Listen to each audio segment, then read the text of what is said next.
Bismillahirrahmanirrahim. Assalamualaikum warahmatullahi wabarakatuh.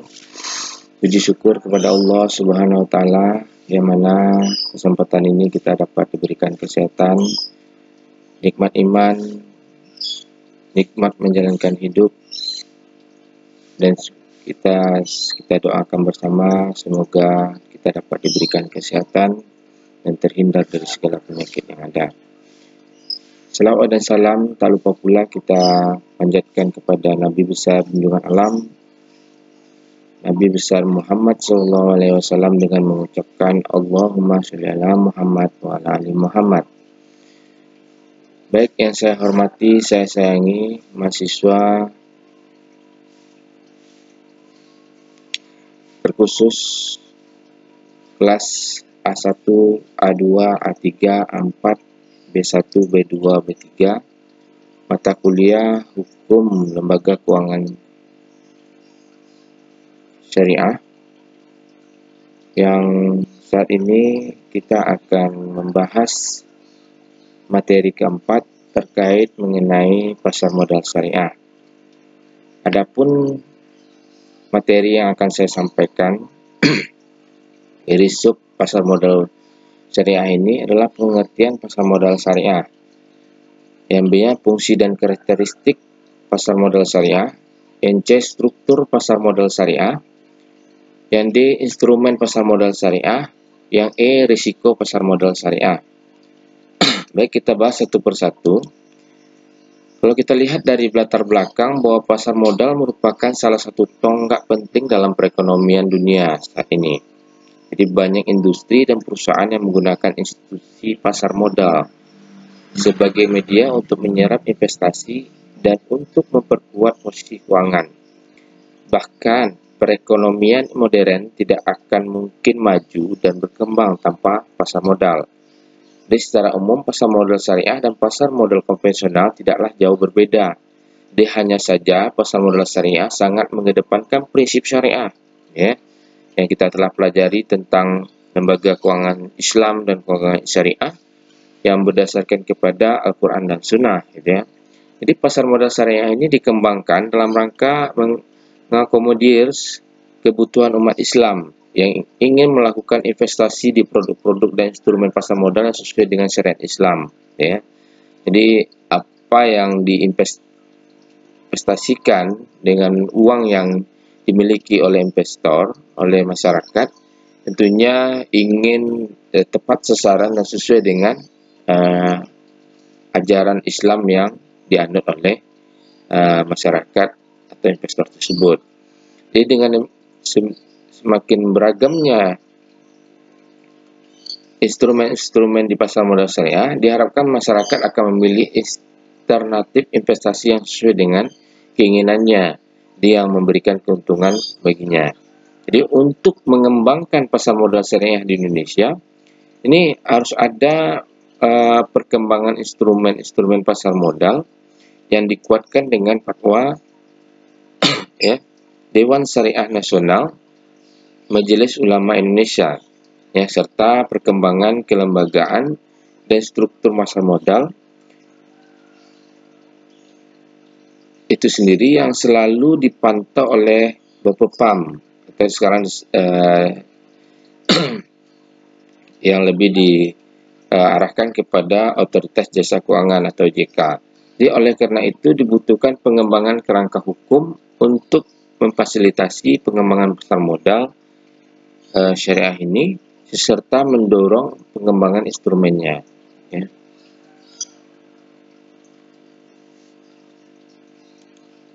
Kalau kita lihat dari pengertiannya, di pengertian pasar modal syariah ini adalah istilah pasar biasanya digunakan istilah bursa atau exchange dan market.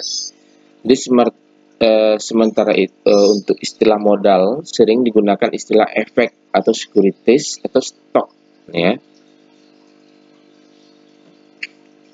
Di pasar modal ini menurut Undang-Undang Nomor 8 Tahun 1995 tentang pasar modal, pasal 1 ayat 12, ya, adalah kegiatan yang bersangkutan dengan penawaran umum dan perdagangan efek, ya.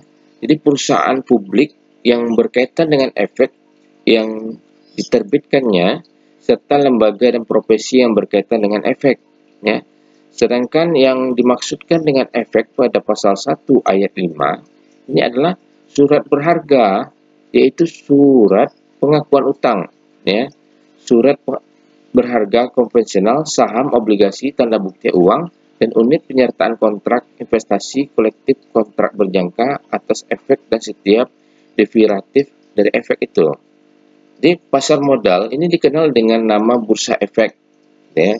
Jadi bursa efek ini menurut pasal 1 ayat 4 Undang-Undang Nomor 8 Tahun 1995 tentang pasar modal, ini adalah pihak yang menyelenggarakan penawaran jual dan beli efek pihak-pihak lain dengan tujuan memperdagangkan efek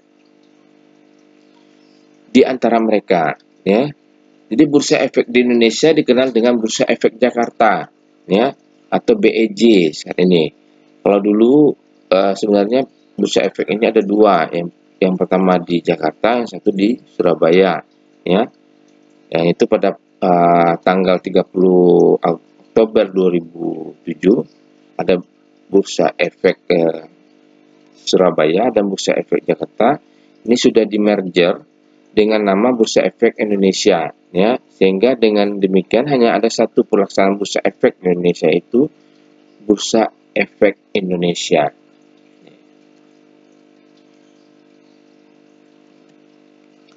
Jadi menurut para ahli yang dimaksud dengan pasar modal adalah di sini ada diutarakan oleh Tijipto Darmaji. Jadi pasar modal ini menurutnya adalah pasar untuk berbagai instrumen keuangan jangka panjang yang bisa diperjualbelikan baik dalam bentuk utang maupun modal sendiri, ya.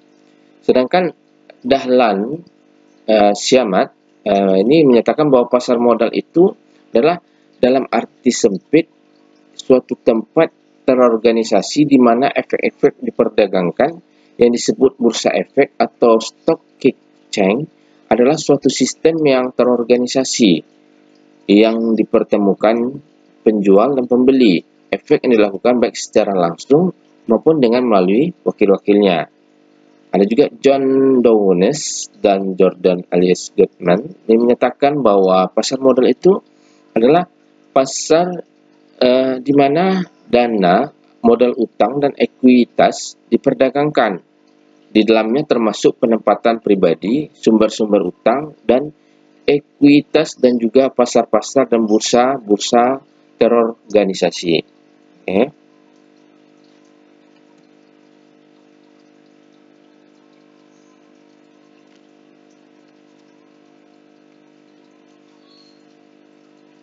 Ada pasar modal syariah, kan, ya. Secara sederhana dapat diartikan sebagai pasar modal yang menerapkan prinsip-prinsip syariah, ya. Kalau kita artikan singkatnya, dalam kegiatan transaksi ekonomi dan terlepas dari hal-hal yang dilarang seperti riba, perjudian, spekulasi, dan lain-lainnya. Jadi kalau kita artikan bahwa pasar modal syariah ini adalah pasar modal yang seluruh mekanisme kegiatan terutama mengenai emiten, jenis efek yang diperdagangkan, dan mekanisme perdagangannya ini telah disesuaikan dengan prinsip-prinsip syariah. Sedangkan yang dimaksud dengan efek syariah itu adalah efek sebagaimana dimasuk dalam peraturan perundang-undangan di bidang pasar modal yang akad perusahaan maupun cara penerbitannya melalui prinsip-prinsip syariah. Jadi ada fungsi dan karakteristik pasar modal syariah, ya. Pasar modal di sini berperan menjalankan dua fungsi secara simultan berupa fungsi ekonomi dengan mewujudkan pertemuan dua kepentingan, yaitu pihak yang memiliki kelebihan dana dengan pihak yang memerlukan dana, ya, dan fungsi keuangan dengan memberikan kemungkinan dan kesempatan untuk memperoleh imbalan bagi pemilik dana melalui investasi.